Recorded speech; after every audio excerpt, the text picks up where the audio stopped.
not very difficult to recognize. You see that you visit their brothel where they apply their trade, or on the streets, by their mode of dressing, the way they dress, the way they hustle you and stuff like that. Like for some ladies, the way they are putting on, some of them put on bomb shorts, some of them put on mini skirts, some of them put on something that is attracting men. Someone that you see along the streets of one of the most popular streets in the Lagos, standing along the road at odd hours of the night, around maybe let's say from 10 p.m. till 1 p.m., 2 p.m. in the night, the middle of the night.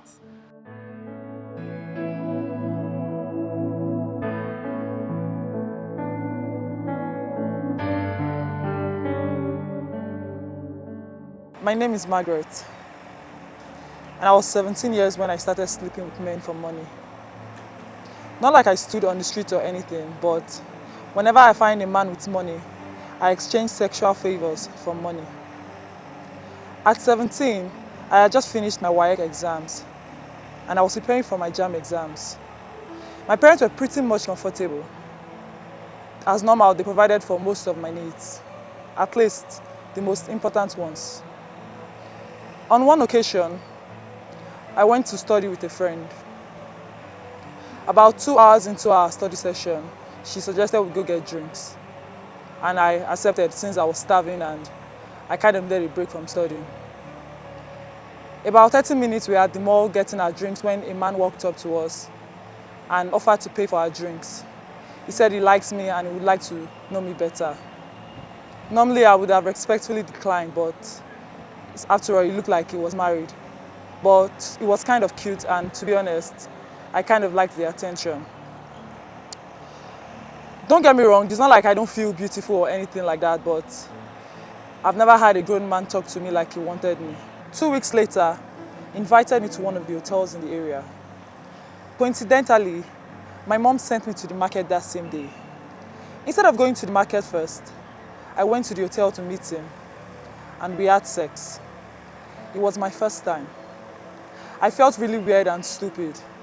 But when we were leaving about an hour later, so I could get to the market on time, he reached for his pocket and offered me 5,000 naira.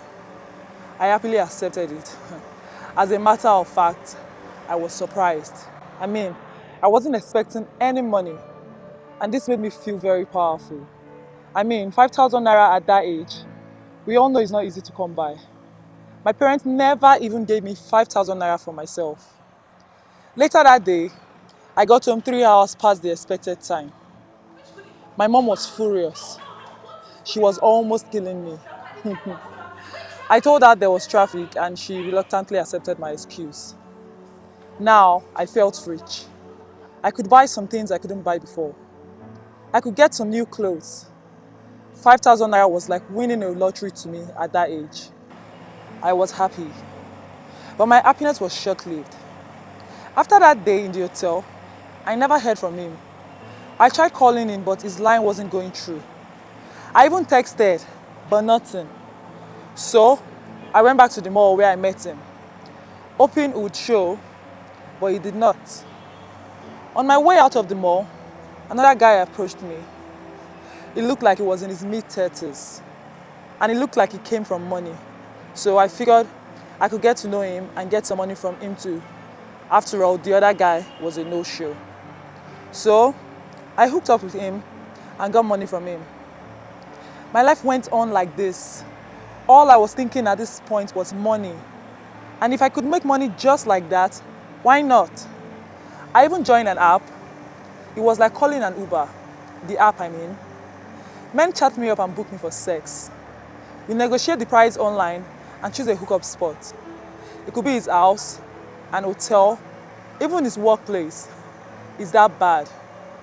It was really difficult working from home because I had to make sure I was back home before my parents got back from work. Sometimes my mom would leave late for work, and I remember being restless, questioning her just to be sure she was going to work. Nobody had the slightest idea what I was doing. I was just like every other girl you see, innocent and young. I go to church on Sundays. I still didn't stand on the road for any reason. I even got angry when I saw girls standing on the road. It's like they had no self-worth. A year later, I finally got admission into the University of Lagos, my newfound freedom. At this point, I was a bit free to do things. My parents were not expecting me home all the time. I had a group of girls I hung out with. We were all into the runs, and we lived together off campus, even though my parents thought I was in the school hostels. It was like a whole new world in school. The app didn't pay so much again, and I needed to upgrade. I started wearing expensive clothes, perfumes, shoes, bags, and all that. Since I was not staying on campus, I could spend a night with a man, which means more money for me. We met these men from various places like bars, restaurants, clubs, and most importantly, weddings. There is always a man looking for something on the side. Some men would even take me out for dinner and drinks before we went back to their place. It was nothing like when I was at home. It was different.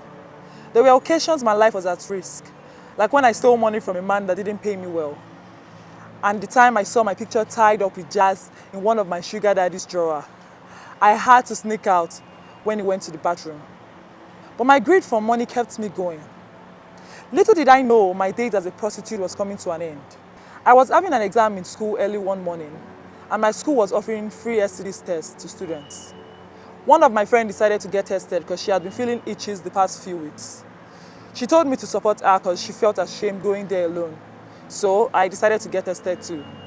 I spent 30 minutes in the room testing for everything under the sun, while my friend was in and out in mere minutes. About a week later, I got the call for my test results. It turned out to be positive. I couldn't speak. I felt like my world was crashing down. How could I live with this? What would my parents say? And at that point, I look back on all the wrong choices I've made in my life and how it has led me to this point.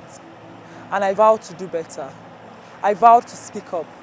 I vowed to tell everyone who cares to listen that prostitution is not the way, be it standing on the street or walking from home. I'm a negative testimony of prostitution. I'm HIV positive, and I don't want you to be.